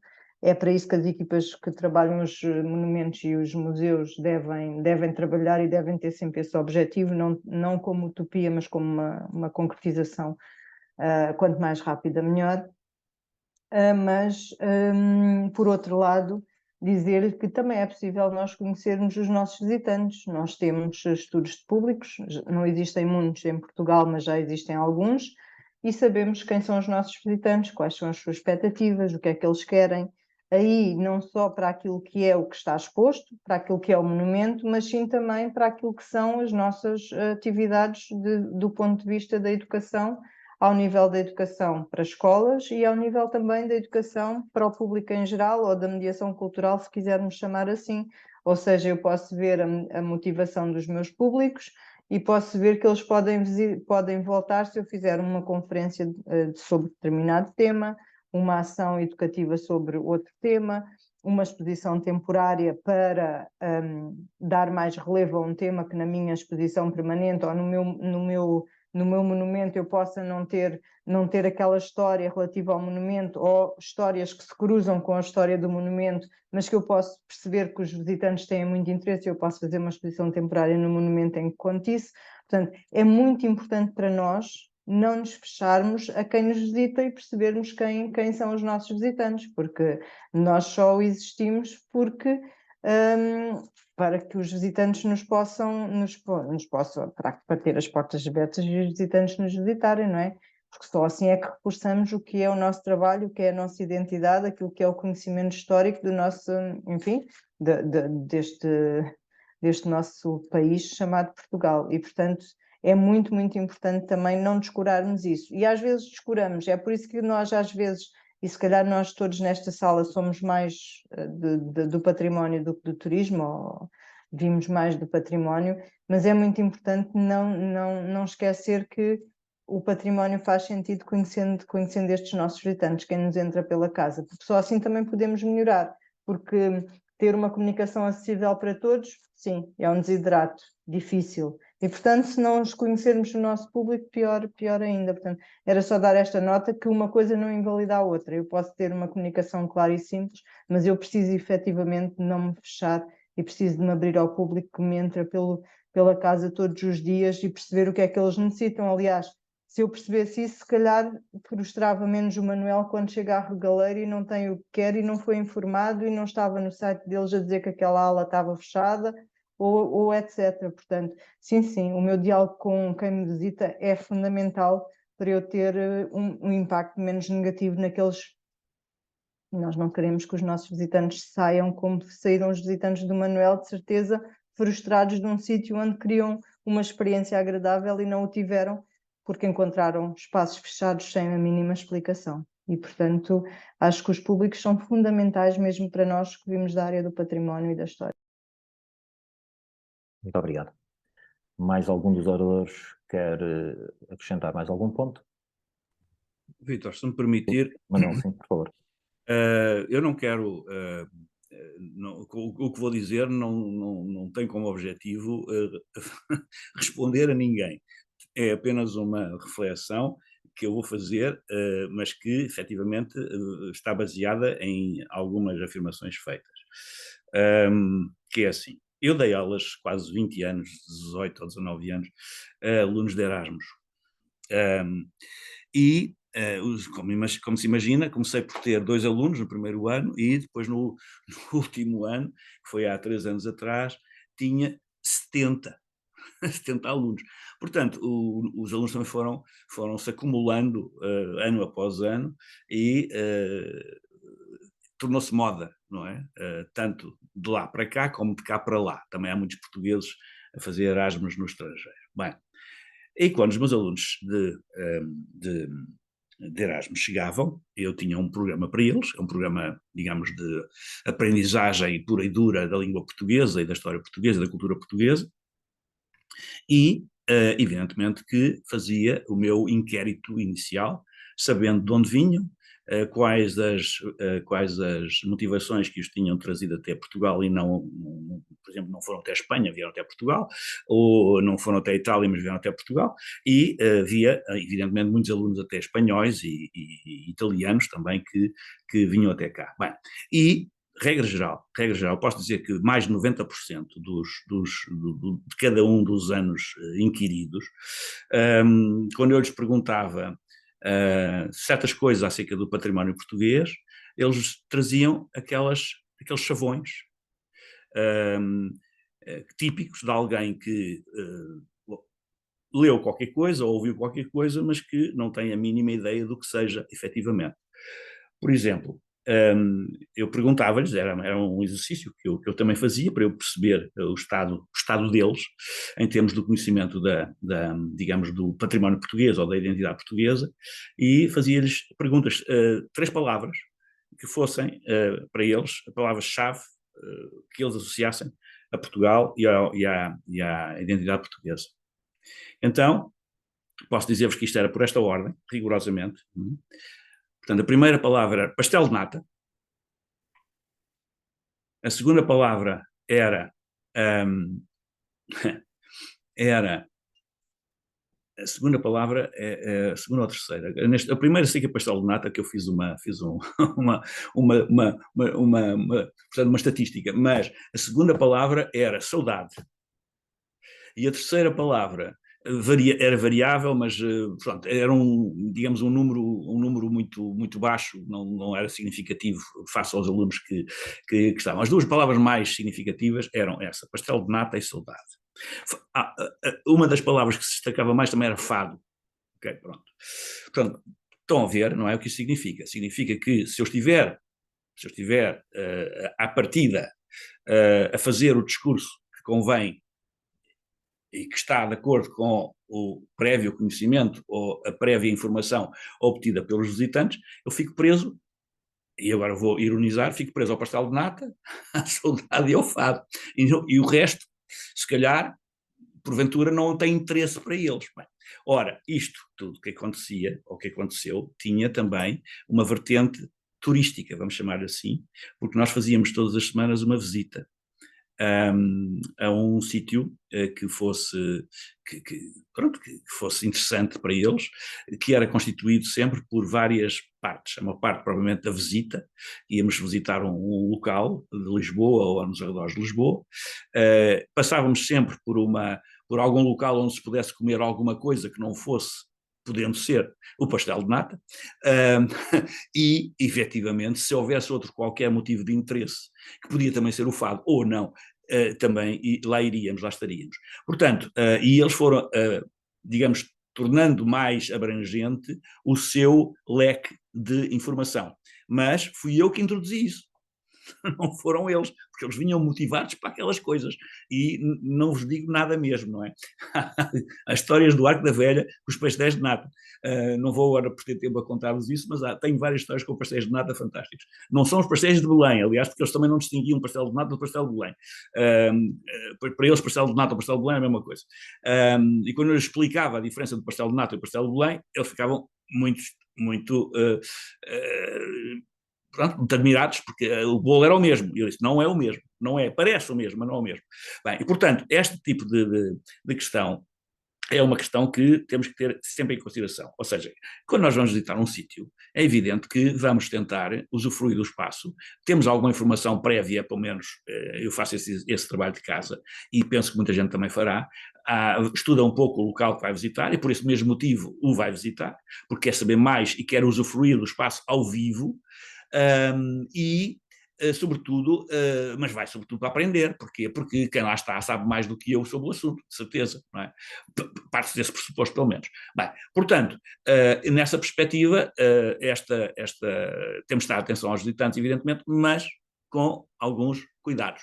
E este é um dos cuidados que eu poria nessa lista de cuidados a ter. Outra questão, e que tem a ver com... foi dito pela doutora Dália que acreditava que os diretores conservadores eram bem intencionados. Bem, eu não tenho essa garantia, francamente. Exceto, evidentemente, há exceções, não é? Mas eu tenho vários exemplos concretos que posso citar de pessoas mal intencionadas, de conservadores e diretores mal intencionados. E, portanto, não é para mim claro que essa seja a regra. Pelo contrário, a exceção é que sejam bem intencionados, não é a regra. Porque eu dou 3 exemplos concretos para perceberem isto. O Convento de Cristo tem algum guia em papel, um livro que seja utilizável pelo visitante? A resposta é não, não tem. A Regaleira tem algum guia em papel que seja utilizável pelo visitante com utilidade? Não, não tem. O Palácio de Mafra tem algum guia em papel que seja utilizado pelo visitante? Não, não tem. Então, por que é que os respectivos diretores desses 3 espaços se recusaram, me impediram de apresentar os meus guias em papel, publicados, não é? Em papel, em formato livre, com 500 páginas cada um, a propósito do edifício? Portanto, eu tenho muita dúvida acerca do caráter benévolo de muitos destes indivíduos que são postos ali, pagos pelos impostos de todos nós, e que depois, chegando ao espaço em causa, assumem atitudes ditatoriais, em muitos casos, se não até outras, mais graves, que não são de todo expectáveis de alguém que está ali para conservar. Não é o detentor do espaço. O detentor do espaço somos nós, enquanto nação. Ele é apenas o conservador, é aquele que tem a função de manter o espaço em bom estado e de o gerir, mais nada. Portanto, quer-me parecer que há alguns aspectos curiosos nisto que convém nós termos em consideração, porque na teoria tudo é muito bonito, mas depois na prática não é bem assim. E posso dizer-vos que os meus 30 anos de visitas guiadas, exatamente sob aquele nome, aquele título de Rotas do Sagrado, deixaram de existir. Porquê? Porque tornou-se inviável fazermos visitas a monumentos importantes portugueses e a espaços importantes portugueses e da história portuguesa e da cultura portuguesa sem barrarmos com censura. A censura pode não ser simplesmente haver espaços fechados, também pode haver espaços fechados por razões que são ideológicas, ou que podem ser ideológicas, mas há variadas razões que poderíamos invocar, mas quanto a mim, a maior parte a razão mais importante é a razão ideológica. A partir do momento em que se começa a falar do monumento de determinada maneira e a chamar a atenção para determinados aspectos do monumento, essa parte do monumento, regra geral, e a minha experiência, é barrada. Portanto, desculpem, mas eu não creio que isto seja tudo muito inocente. É evidente que há pessoas bem intencionadas, não ponho isso em causa. A doutora Dália será uma delas, com certeza, mas nem todas as pessoas, tanto do turismo como do património, são bem intencionadas. Portanto, desculpem, mas é a minha experiência de muitos anos de fazer este género de percursos. Eu visitei praticamente tudo quanto é visitável em Portugal com grupos. Para terem uma ideia, houve um período de 2 anos e meio em que eu todos os meses fazia uma visita guiada à Tomar. Todos os meses com um autocarro de 50 lugares cheios. Portanto, dá para perceber que não era propriamente um tipo com meia dúzia de gatos pingados atrás dele, não é? Ou um gato pingado com meia dúzia de outras pessoas atrás dele, que havia uma imensa procura, não havia alternativa, não havia quem fizesse isso de uma maneira alternativa, que não fosse contar mais do mesmo, e as pessoas não queriam mais do mesmo. Okay? E o mais do mesmo é aquilo que está nos compêndios e nos guias e nas explicações correntes que nós encontramos em muitos monumentos, não em todos, mas em muitos monumentos. Há muita coisa que se diz que é verdadeiro, evidentemente é verdadeiro, como aliás o nosso, como é que se chama? Como é que ele se chama? Agora não me lembro o nome dele. O Amadeu Silvestre, não foi o Amadeu Silvestre que fez uma intervenção? Sim, foi. Foi. É verdadeiro, mas não é verdade. Ou pode não ser verdade. Temos de distinguir essas duas realidades. Verdade e verdadeiro são realidades diferentes. Quando, noutros tempos, se assumia que a Terra estava no centro do universo, isso tornou-se um dado verdadeiro, não sendo verdade. Agora, quando se fala de Terra plana, para os que acreditam nisso, isso é um dado verdadeiro, não sendo verdade. Neste momento, até os astrofísicos dizem que o famoso Big Bang, sendo verdadeiro, não é verdade. Portanto, atenção, porque as coisas mudam, efetivamente, mas para não mudarem, ou para não mudarem desta maneira tão drástica, é preciso aproximarmos da raiz delas e não ficarmos apenas pelos troncos e pelos frutos e pelas folhas que são mais facilmente atingíveis, porque a raiz normalmente, por isso mesmo, a raiz não é atingível, já dizia o Frei Isidoro Barreira, que raízes significam segredos, porque estão escondidas. Exatamente por estarem escondidas, são de mais difícil acesso. Ora, aquilo que é de mais difícil acesso não é acessível a todos, e portanto só aqueles que buscam, só aqueles que escavam, só aqueles que vão à procura das raízes as encontrarão. De outra maneira não encontrarão, ficam sempre contentes por terem palparem o tronco, por terem os frutos na árvore, porventura por cheirarem uma flor, mas isso são, digamos, isso é como diria o Hegel, não é? Isso é na semente que sai do fruto, já lá está tudo isso. Basta ter a semente para a gente ter tudo isso. Mas, evidentemente, que a árvore não é a semente, a árvore ou a planta não é a semente, é o objeto no seu máximo esplendor. E, portanto, cada uma das peças do objeto tem a sua história, e tem o seu sentido e tem a sua forma de nos inebriar. E isso é exatamente aquilo que, enquanto visitante de um sítio, eu quero ter. Eu quero inebriar-me, quero usufruir sem constrangimentos. Se não me deixarem fazer isso, eu estou a ser coartado na minha liberdade de aceder ao conhecimento, por mais bonitos que sejam os discursos acerca do assunto. Portanto, é nessa perspectiva que eu penso que muita coisa tem que mudar. Se não mudar a bem, vai mudar a mal, de certeza. Porque é evidente que as pessoas chegam a um ponto que vão ficar saturadas destes constrangimentos. Isso não digo a respeito só do número de visitantes, mas também digo a respeito das inibições quanto ao acesso a certos espaços e a certas situações. Portanto, isto vai adensar-se cada vez mais. Temos um caso conhecido, famoso, e que aconteceu há pouco tempo, com o Luís de Matos, por exemplo, no Mosteiro de Jerónimos, não é? Também.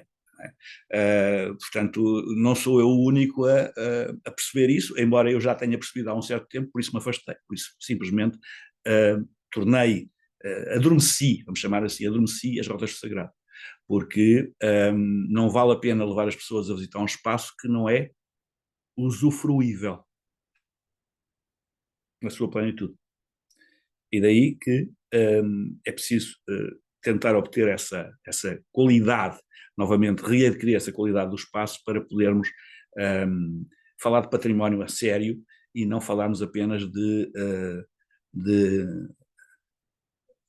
mais-valias patrimoniais ou de economia do património, etc. É evidente que eu concordo que o património também gera riqueza e que o património também promove o emprego, etc. Não tenho dúvida nenhuma acerca disso. Mas o meu problema está a montante. Para isso acontecer bem, tem que haver uma gestão adequada. E a gestão adequada implica o conhecimento do sentido, se não autêntico, não é? Pelo menos do proximamente autêntico. E isso, normalmente, nos monumentos que nós acedemos hoje, existe tudo menos isso. Existe tudo menos isso.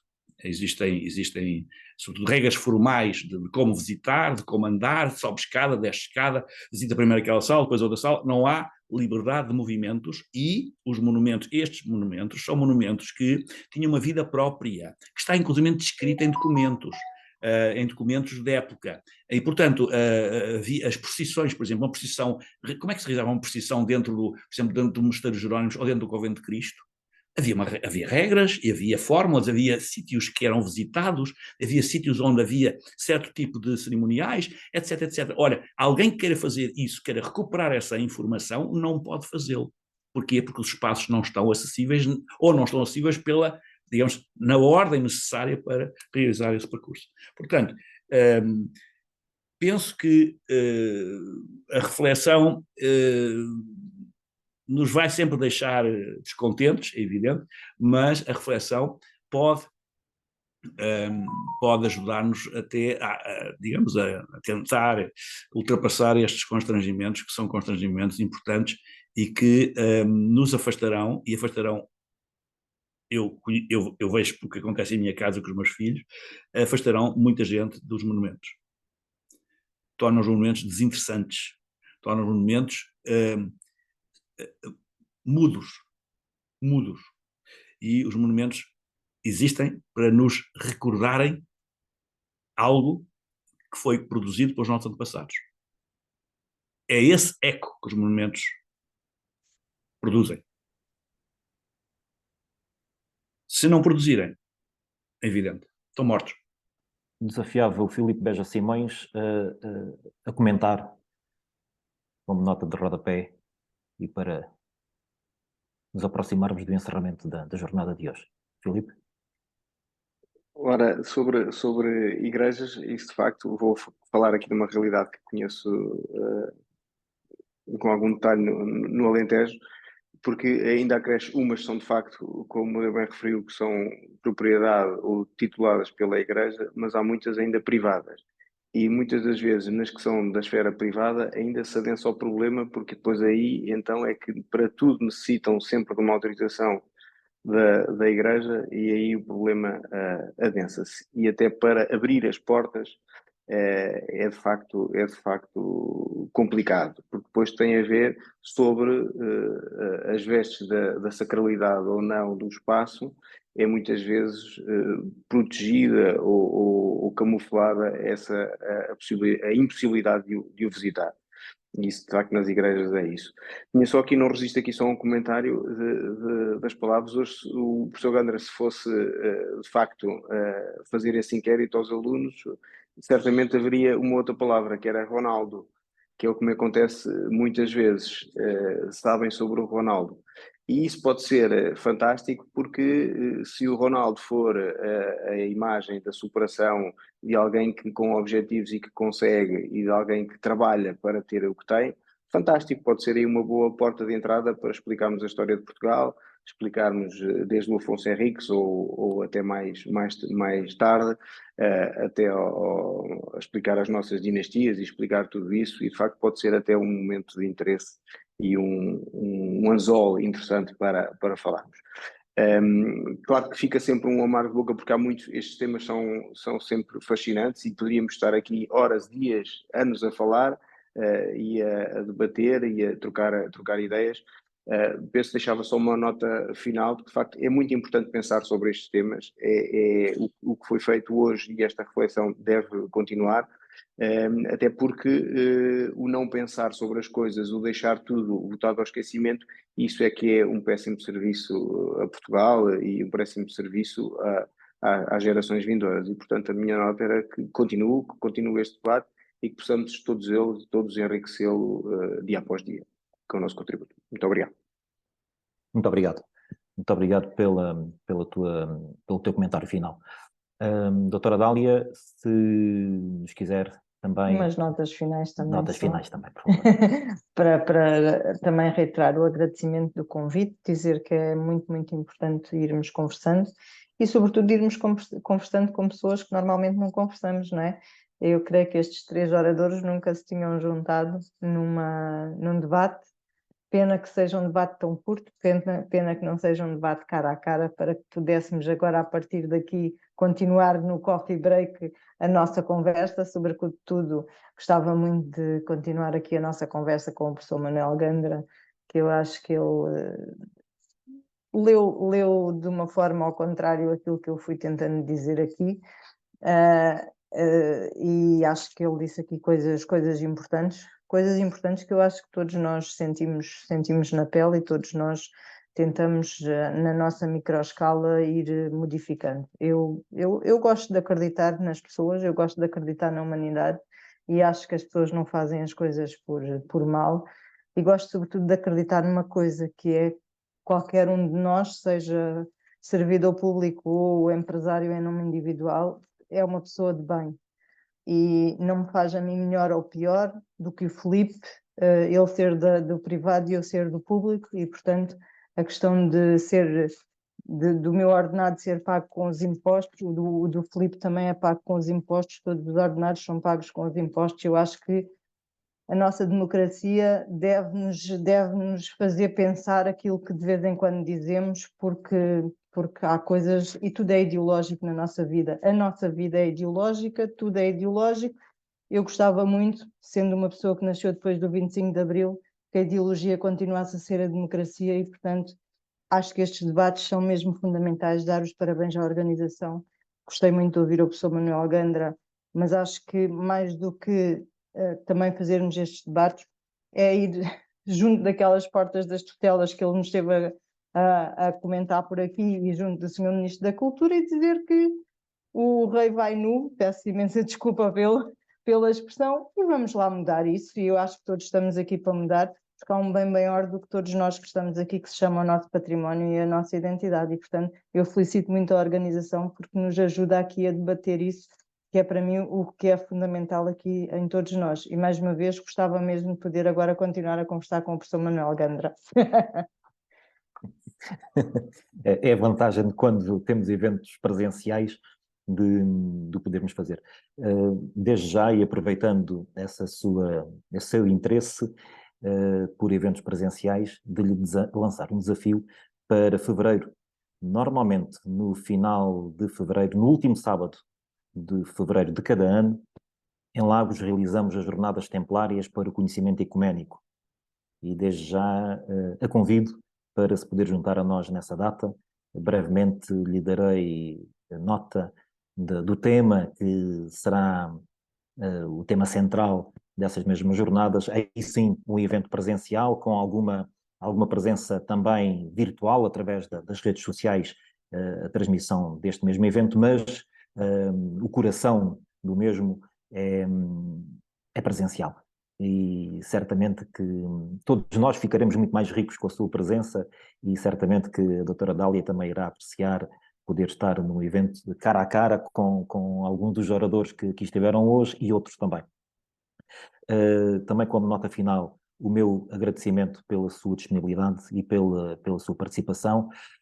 Agradecer também ao Dr. Filipe Beja Simões ter disponibilizado um pouco do tempo do seu fim de semana de trabalho para aqui estar conosco. Foi muito valioso. E, por último, ao professor Manuel Joaquim Gandra, como sempre, é sempre um entusiasta e um comprometido com estas temáticas, e que logo desde a primeira hora acedeu a participar.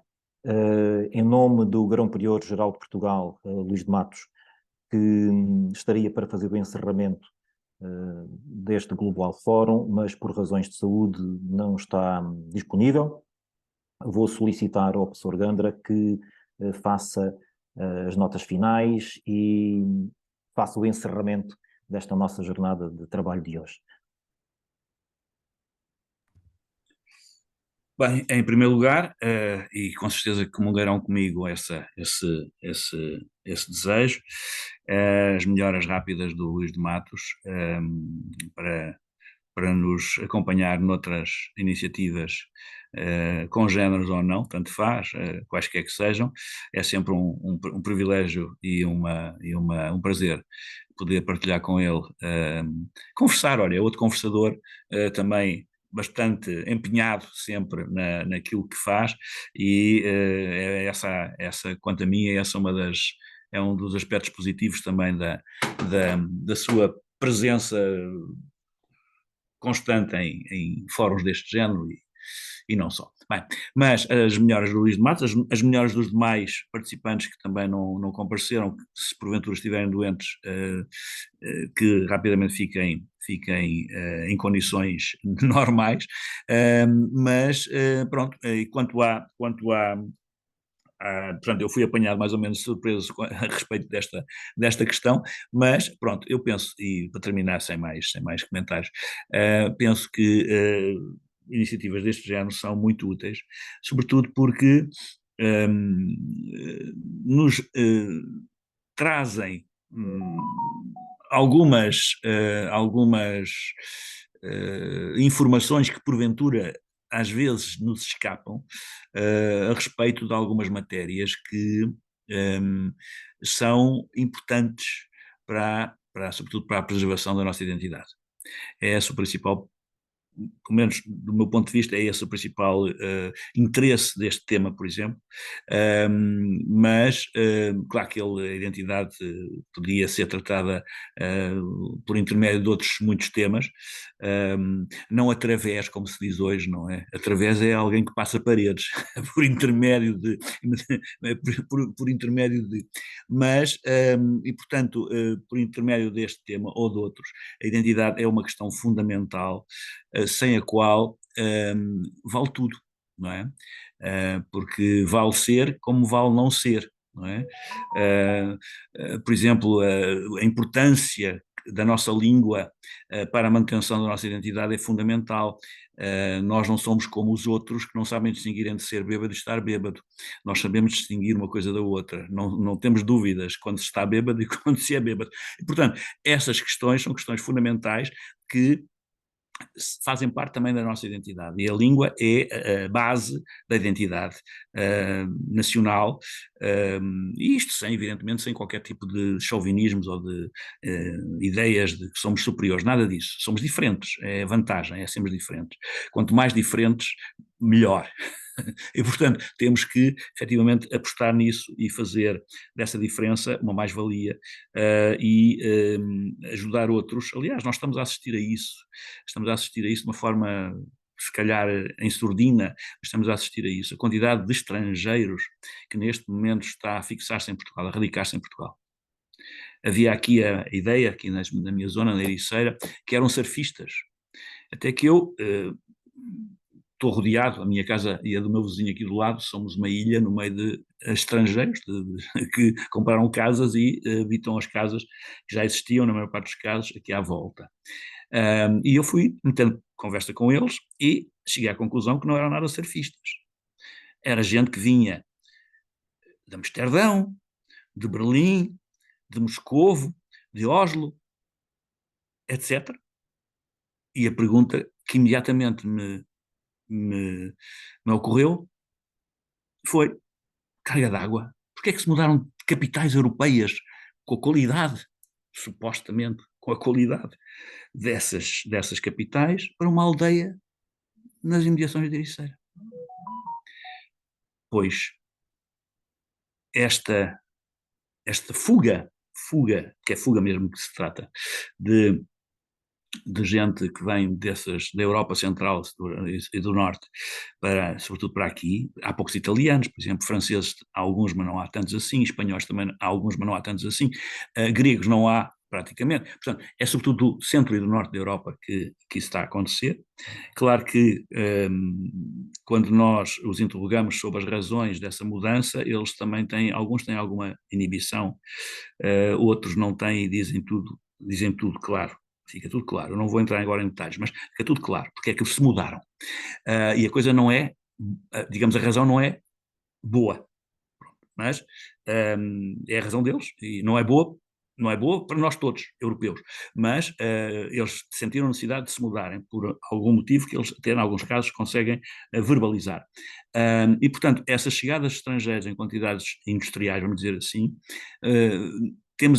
nós temos uma obrigação, nós portugueses temos uma obrigação, nós portugueses de origem, não é? Nacionais, de origem, porque alguns deles até já obtiveram dupla nacionalidade, também já são portugueses, mas pronto, e sobretudo os filhos que nasceram cá, todos eles são portugueses já, e portanto nós portugueses temos uma obrigação, que é ajudá-los a integrarem-se. E ajudá-los a integrar-se passa por ajudar a aprender a língua, porque a língua é aquilo que vai possibilitar a sua integração. Entender as nuances da língua portuguesa, e os sentidos da língua portuguesa e o caráter quase mágico da língua portuguesa é aquilo que lhes poderá abrir algumas perspectivas para a cultura portuguesa. De outra maneira, estaremos a fazer proselitismo, e eu, como não gosto de fazer proselitismo, penso que a melhor maneira de eles se integrarem é aprenderem a língua, porque depois falam com todos e já não haverá proselitismo, porque senão estarão todos a fazer proselitismo com eles. Portanto, integrando-se dessa maneira, têm acesso a todas as verdades possíveis e imaginárias, sem haver proselitismo de qualquer espécie. Portanto, nesta perspectiva, eu penso que a nossa identidade vai ganhar, de certa maneira, vai ganhar, porque isso também acontece, vai ganhar com a presença dessa gente de outras latitudes no nosso território, de várias maneiras, vai ganhar de várias maneiras e vai ganhar, sobretudo, de uma maneira que, neste momento, ainda é longínqua, a perspectiva é longínqua, mas que se fala muito disso, que é o apocalipse demográfico. O apocalipse demográfico. Ora, o apocalipse demográfico, pelo jeito, não vai existir, porque esta gente que está a vir para aqui e que não quer sair daqui, já está instalada cá, comprou casa, já veio a família, já vieram os pais, já vieram os sogros, etc, etc. Esta gente vai exatamente, e os seus descendentes vão exatamente fazer aquele equilíbrio, ou reequilibrar a nossa demografia, que em termos nacionais está em queda, mas que são eles que vão fazer esse tipo de... Portanto, eu não prevejo nenhum problema excepcional a esse nível para Portugal, prevejo, sim, problemas excepcionais para Portugal, se não mudarmos de políticas internamente. Isso é que é o problema. E as políticas, eu não tenho nenhuma solução neste momento à vista, nem sobretudo partidária, não tenho nenhuma solução. Mas o que eu penso é que, sem haver esse tipo de alteração de paradigma, nós não vamos a lado nenhum. E isso também tem a ver com a identidade, com a história, com a cultura, com os monumentos, com os sítios, etc, etc, etc. Porque basta um indivíduo não perceber o que se passa com um determinado momento ou com um determinado sítio para promover uma obra modernaça no sítio, por exemplo, ou no monumento. Portanto, isso vem perturbar, evidentemente, a lógica e vem perturbar, em muitos aspectos, até a própria energia que brota, que irradia do monumento. Porque estes monumentos são atrativos, porque são ímãs porque têm uma energia própria, e essa energia própria convém tê-la em atenção também. O monumento não é pedra, ou não é constituído apenas por pedras ou por paisagens, é constituído por uma energia própria que brota do sítio, que brota da terra e que, por seu intermédio, se torna evidente para nós, sem nós, muitas vezes, não temos a noção de que isso acontece. Vítor, muito obrigado outra vez pelo convite e até uma próxima oportunidade. Muito obrigado. Obrigado pela presença de todos e pela elevação dos temas tratados, e espero podermos voltar a contar com a vossa participação no evento futuro. Um abraço a todos e um excelente fim de semana, boa saúde e até breve. Muito obrigado. Obrigado.